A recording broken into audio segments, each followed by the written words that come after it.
Hi families, எல்லோரும் எப்படி இருக்கீங்க? வாங்க இன்றைக்கி ரவை அடை எப்படி பண்ணுறதுன்னு பார்க்கலாம்.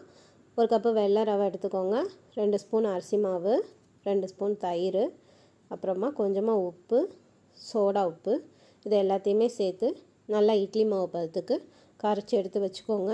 மாவு இல்லாதப்போ நீங்கள் இதை சட்டுன்னு செஞ்சிடலாம்.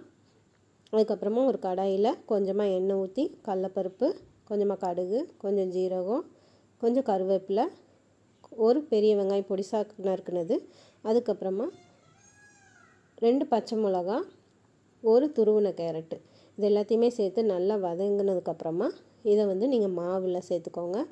இதில் முருங்கைக்கீரையும் நீங்கள் சேர்த்துக்கலாம். நல்ல மாவு ஒரு அரை மணி நேரம் புளிக்கட்டும். அதுக்கப்புறமா நம்ம தோசை தவாவில் நம்ம அடைக்கி ஊற்றுற மாதிரி ஊற்றி பரட்டி எடுத்து தக்காளி சட்னி வச்சு சாப்பிட்டு பாருங்கள். உண்மையிலே நல்ல டேஸ்ட்டாக இருந்துச்சு.